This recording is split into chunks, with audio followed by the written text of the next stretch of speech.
They didn't carry guns, they didn't wear medals, but they fought harder than most soldiers ever could. During World War II, while men marched with rifles, there was another kind of army, silent, invisible, and often forgot. They were nurses, spies, couriers, codebreakers, and mothers. Women who risked everything, not for glory, not for fame, but to protect life in a world drowning in death. In 1939, as the first bombs fell over Europe, countless women watched their homes burn and families scatter.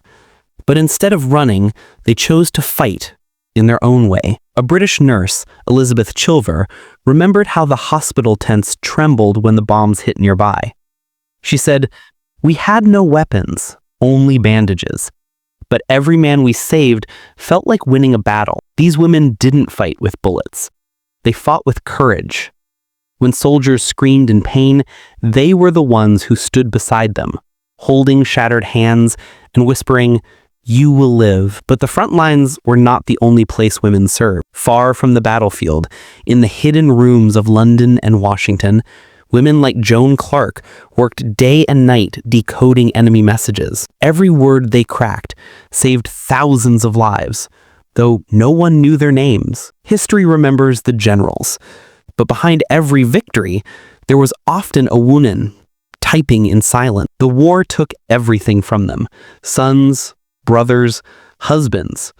Yet they refused to break. They stood like walls of hope between destruction and humanity. One American nurse once wrote in her diary, "We could not stop the war, but we could stop one man from dying today." And that was enough. That was their weapon. Compassion. The courage to care when the world had gone mad. They didn't wear uniforms of glory. But make no mistake, they were soldiers, the women who fought without weapons. They didn't wear armor. They wore dresses, scarves, and courage. While men battled in the open, these women fought in the shadows. Invisible warriors who carried secrets instead of guns. They were spies, messengers, saboteurs.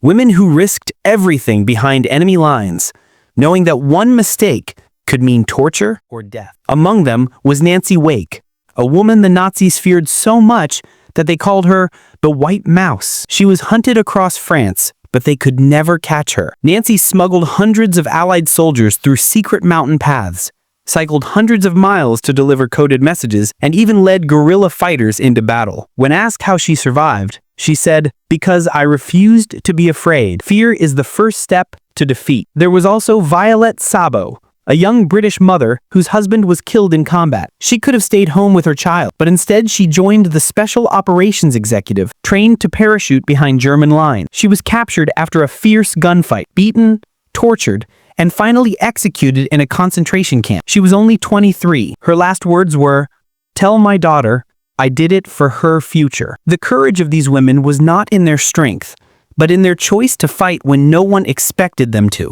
walk into the mouth of danger, not because they had to, but because they believed someone had to. In occupied Poland, female couriers carried letters and medicines hidden in loaves of bread. In Norway, they blew up supply lines with homemade bombs. In the Netherlands, they hid Jewish children in basements while Nazi soldiers searched the streets above. And in France, women used lipstick to draw coded signals on walls, signs only spies could read. Every message delivered, every secret carried, every whisper of defiance was a bullet fired for freedom. They fought wars the world never saw. And when peace finally came, most of them returned home quietly, to lives that never knew recognition.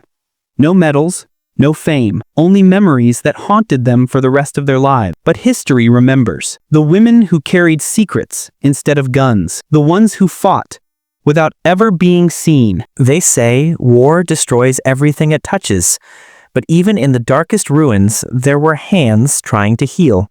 Hands that trembled, but never stopped working. The nurses, the silent angels of World War II. When soldiers screamed in pain, it was women who answered. Not with weapons, but with mercy. They carried stretchers through burning fields, stitched wounds under candlelight, and wiped blood from faces that reminded them of their own brothers. In Normandy, Lieutenant Frances Slanger, a U.S. Army nurse, wrote a letter to the soldiers she cared for. She said, "We have seen you at your worst, dirty, frightened, and in pain. But we love you all the same." One day after writing those words, she was killed by enemy fire. She died doing what she loved, helping others live. In the Pacific, nurses faced endless days of blood and fever, malaria, burns, broken bones. The hospitals were nothing but tents, the air thick with smoke and screams. Yet every sunrise, they stood again, ready to save whoever was left. They patched together bodies torn by war and hearts torn by grief. In Europe, many Red Cross nurses were captured and sent to camps. They hid their identities, pretended to be prisoners, and still secretly treated the sick. Some were discovered and executed. But even in their final moments, they refused to reveal where their medicines were hidden. That was their battlefield, not with bullets, but with bandages. Not for victory, but for humanity. One nurse in Italy once said, "We were not heroes. We were just women who couldn't look away." They didn't make headlines. They didn't receive parades. But when the guns fell silent and the world tried to heal, it was these women who taught it how. They were the heartbeat of compassion in a time when hearts were breaking. And though the war ended, their courage still whispers through every soldier's story, because behind every man who survived, there was a woman who refused to let him die. When we speak of war, we remember soldiers and guns. But there were others, those who fought with empty hands and full hearts. They didn't march in uniforms. They didn't fire bullets, but they bore the weight of war in silence. The mothers, the messengers, and the unseen heroes who carried hope through despair. In every broken home across Europe, a mother's war had begun, not on the battlefield, but in the kitchen, the shelter, the field. When bombs fell, they gathered their children under blankets, whispering prayers that tomorrow might still exist. They waited by shattered windows, clutching letters that never came. For them, every knock at the door could mean death or deliverance. There was a woman in Poland, her name lost to history, who hid 12 Jewish children in her basement for 3 years. When Nazi soldiers came searching, she told them the cries they heard were stray cats. She risked everything, every single day. After the war, one of those children said, "I do not remember her face, but I remember her voice. It was the sound of safety." In France, women became the lifeline of the resistance. They disguised themselves as farmers, nurses, even cleaners, carrying secret messages hidden inside loaves of bread, baskets of vegetables, or the lining of their coats. One wrong step, one suspicious glance, and they would vanish forever. But still they walked through snow, through fear, through occupied towns, crawling with enemy patrols, because freedom needed footsteps, not fame. There was Marie Madeleine Fourcade, leader of one of France's largest spy networks, the only woman to ever head such an operation. She was elegant, calm, and utterly fearless. She carried fake IDs under her dress and maps drawn in invisible ink. Captured twice by the Gestapo, she escaped both times, once by squeezing through the bars of her cell. When asked later how she found the courage, she said, "You learn quickly that fear helps no one. Courage is contagious." Then there were the countless women who became messengers of light, the ones who delivered food, medicine, and hope to those trapped in the crossfire. In villages across Europe, women on bicycles carried bread for the hungry, medicine for the sick, and letters for the lost. Every ride was a gamble, the roads filled with soldiers and suspicion, yet they rode anyway, whispering prayers with every turn of the wheel. And the mothers. The mothers carried a burden no battlefield could hold. They sent their sons to war knowing they might never return. They wrote letters every night, sealing them with tears. They searched for names and lists of the dead, and still woke up every morning to feed whoever was left. In the ruins of Berlin, one woman was seen planting flowers in the middle of the rubble. When asked why, she said, "Because if something can grow here, maybe hope can too." War took everything from them, homes, families, peace, but it could not take their will to care,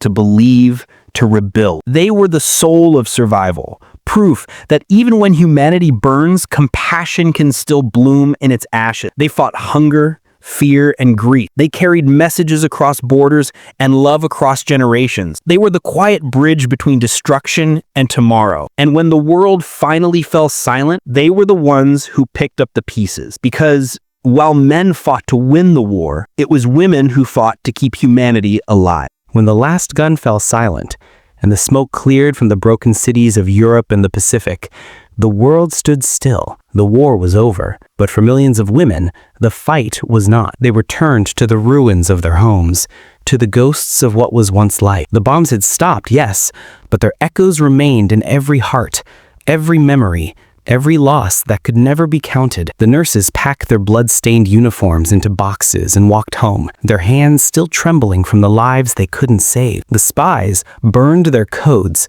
destroyed their radio transmitters, and vanished back into ordinary lives, their stories sealed in silence for decades. The mothers, who had waited by the window for years, finally saw soldiers coming back, but many doors stayed closed for the ones who never would. History remembers the end of the war as victory, but for these women, it was survival, a quieter, lonelier kind of triumph. In 1945, when the world celebrated peace, few remembered the women who had made it possible. There were no medals for the nurse who saved hundreds with nothing but thread and faith. No parades for the courier who rode through gunfire with a message that could end the battle. No monuments for the mothers who buried their sons and still found strength to smile at their daughters. They returned to lives that expected them to be silent again, but deep inside, they carried something eternal, the memory of what they had done when the world needed them most. Years later, historians began uncovering their letters, their diaries, their photographs, scraps of paper stained with blood and tears,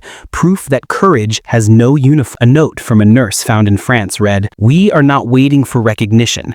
We only hope the world learns never to forget." In museums and archives today, those notes whisper stories the world almost lost, stories of kindness in chaos, of compassion and cruelty, of women who fought, not for power, but for people. And in that, they became the true defenders of humanity, because courage isn't always loud. Sometimes it's the quiet voice that says, "I'll try again tomorrow." A nurse holding a dying soldier's hand, a spy smiling at the enemy who never knew her secret, a mother planting flowers in the ruins of Berlin. These were the battles that changed the world. Unseen, unspoken, unforgettable. They prove that even in the darkest age of mankind, light can wear a woman's sew. So the next time we speak of heroes, remember them, the women who fought without weapons, the ones who carried courage in their hearts instead of rifles in their hands, the ones who gave the world back its humanity when it had almost lost it.